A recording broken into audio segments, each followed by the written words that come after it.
Hi friends, welcome to AVS all in one channel.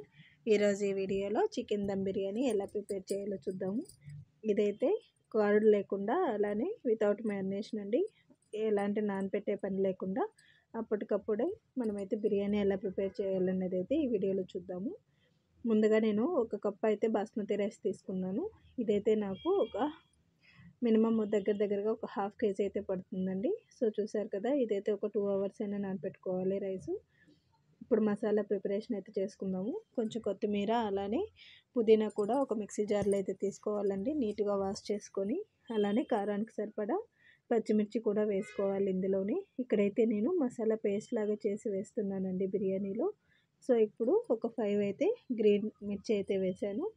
అలానే కొంచెం సోంపు, చెక్క, లవంగము, ఏలకబుడ్డ కూడా ఇందులోకే వేసుకోవాలి. సో చూసారు కదా, ఇప్పుడు ఇక్కడంతా మసాలా అయితే ప్రిపేర్ చేస్తున్నాను. ఒక 5 అయితే తీసుకున్నానండి ఏలకబుడ్లు.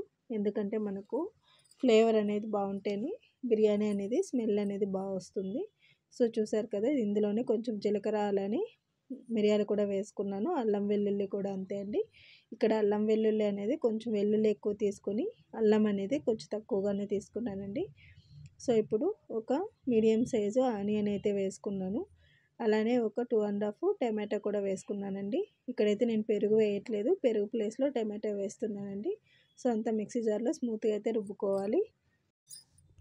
ఒక ప్యాన్ పెట్టుకొని అందులోకి ఆయిల్ అయితే వేసుకోవాలండి. ఇదైతే బిర్యానీ పాటు ఒక 2.5 కేజీ అలా అయితే ఉడుకుతుందండి. సో చూసారు కదా, అదే ఆయిల్లో హోల్ బిర్యానీ ఐటమ్స్ అయితే వేసుకోవాలండి. ఇక్కడ నేను గరం మసాలా ఐటమ్స్ కూడా అంతే చాలా తక్కువగా వేస్తున్నానండి. మైల్డ్గా ఉంటుంది ఈ బిర్యానీ అనేది. ఎక్కువ కారం లేకుండా, అల్లం వెల్లుల్లి పేస్ట్ అనేది ఎక్కువ లేకుండా మనమైతే తక్కువలోనైతే వేసుకోవాలండి. సో చూసారు కదా, ఇలా కరివేపాకు అంతా వేగిన తర్వాత ఆయిల్లో ముందుగా కట్ చేసుకొని పెట్టుకున్న ఆనియన్ కూడా వేసుకొని ఫ్రై చేసుకోవాలండి. సో ఇప్పుడు ఆనియన్ అనేది ఫ్రై అయిన తర్వాత టమాటో వేసుకోవాలి.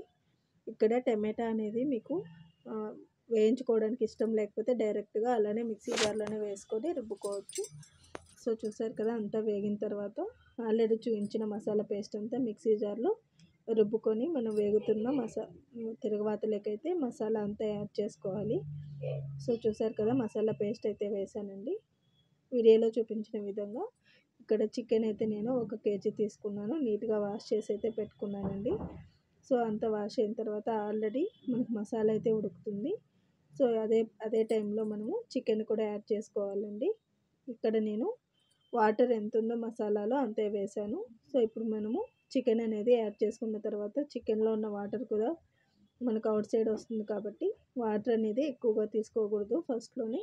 సో చూసారు కదా, చికెన్ అయితే యాడ్ చేశాను మసాలా పేస్ట్లోకి. అంత చికెన్ బాగా ఉడికిన తర్వాత మసాలాలో వాటర్ అయితే రిలీజ్ అవుతుందండి. ఇక్కడ మనము కావాలంటే ఇదే స్టేజ్లో కొంచెం వాటర్ యాడ్ చేసుకోవచ్చు. ఆయిల్ అవుట్ సైడ్ వచ్చేంత వరకు అయితే ఉడికించుకోవాలండి. ఇప్పుడైతే మనకు 70% చికెన్ అయితే ఉడికిపోతుంది. సో అదే టైంలో కొంచెం గరం మసాలా అలానే కారం, ధనియాల పొడి కూడా వేసుకోవాలి. చిటికెడు పసుపు వేసుకొని రుచికి సరిపడా సాల్ట్ కూడా వేసుకోవాలండి. సో చూసారు కదా, అంతా మసాలా ఐటమ్స్ వేగిన తర్వాత ఇప్పుడైతే నేను ఒక 5 లీటర్స్ కుక్కర్ పెట్టుకొని అందులోకి వాటర్ పోసుకొని బాగా బాయిల్ చేశానండి. లైట్గా గరం మసాలా ఐటమ్స్ అయితే వేసుకున్నాను. ఈ వాటర్లో అయితే నేను అల్లం వెల్లుల్లి వేయట్లేదండి. చెప్పాను కదా, తక్కువ మసాలాతో మనము టేస్టీగా అయితే బిర్యానీ చేసుకోవచ్చు. జస్ట్ కొంచెం ఆయిల్ అయితే వేసుకోవాలి, ఎందుకంటే అన్నం పొడి పొడిగా రావడానికి.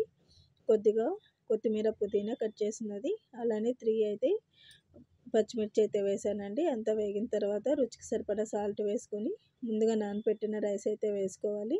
సో చూసారు కదా, ఇప్పుడు ఆల్రెడీ ఉడుకుతున్న వాటర్లో రైస్ అయితే వేసుకోవాలండి. ఇక్కడ రైస్ అనేది మనకు వాటర్ ఎంత ఉందో దాన్ని బట్టి తీసుకోవాలి. అంటే ఇప్పుడు నేను 1 కప్పు రైస్ తీసుకున్నాను కాబట్టి ఒక 4 కప్స్ అయితే వాటర్ తీసుకున్నానండి. అప్పుడైతేనే మనకు కరెక్ట్గా ఉంటుంది. ఎక్కువ వాటర్ తీసుకోకూడదు, అలానే తక్కువ కూడా తీసుకోకూడదు. సో చూసారు కదా, 80% రైస్ అంతా ఉడికిన తర్వాత ఫస్ట్ ఒక లేయర్గా అయితే వేయాలి. ఇక్కడైతే నేను కొంచెం రైస్ బాగా ఉడికేంత వరకు అయితే పెట్టానండి. ఎందుకంటే ఆల్రెడీ ముక్కలు ఉడికాయి కాబట్టి రైస్ కూడా ఒక 80% ఉడకపెట్టుకున్నాం అనుకోండి, జస్ట్ 15 మినిట్స్లో మనకైతే దమ్ పెట్టుకున్నా కూడా దమ్ బిర్యానీ అయితే రెడీ అయిపోతుంది. ఎక్కువ హాఫ్ అన్ అవర్ అంత టైం అవసరం లేదండి. సో చూసారు కదా, ఫైనల్గా రైస్ అంతా వేసేసి జస్ట్ అవుటర్ లేయర్లో నేను కొంచెం కొత్తిమీర పుదీనా అయితే వేసాను. ఇదే స్టేజ్లో కొంచెం వాటర్ వేసుకొని మనమైతే దమ్ పెట్టుకోవాలండి. మీకు కావాలంటే నెయ్యి కూడా వేసుకోవచ్చు. సో చూసారు కదా, నేను ఒక రాయి లాంటిది మనము చిన్న రోల్ అయితే దమ్ పెట్టాను. సో ఫైనల్గా మనకైతే ఒక 15 మినిట్స్ తర్వాత మనమైతే లిడ్ అయితే ఓపెన్ చేయాలండి. 15 మినిట్స్ దమ్ పెట్టుకోవాలి. అలానే ఒక 15 మినిట్స్ అలానే వదిలేసి హాఫ్ అన్ అవర్ తర్వాత అయితే మనము ఈ పార్ట్ అయితే ఓపెన్ చేసామనుకోండి, ఫైనల్గా మనకైతే బిర్యానీ రెడీ అయిందండి. సో చూసారు కదా, కింద అయితే ఎలాంటి మాడు కూడా లేదండి. కరెక్ట్గా ముక్క అయితే ఉడికింది, ఎలాంటి మ్యారినేషన్ లేకుండా మనమైతే ఇంట్లోనే హెల్తీగా చికెన్ దమ్ బిర్యానీ అయితే ప్రిపేర్ అయిందండి. సో చూసారు కదా, ఫైనల్గా బిర్యానీ అయితే మేమైతే సర్వ్ చేసుకున్నాము విత్ రైతాతో. ఈ వీడియో కనుక నచ్చినట్టయితే లైక్, షేర్ అండ్ సబ్స్క్రైబ్ చేసి మీ ఫ్యామిలీ మెంబర్స్కి అయితే షేర్ చేయండి. థ్యాంక్స్ ఫర్ వాచింగ్ దిస్ ఈ వీడియోని అయితే లైక్ చేయండి.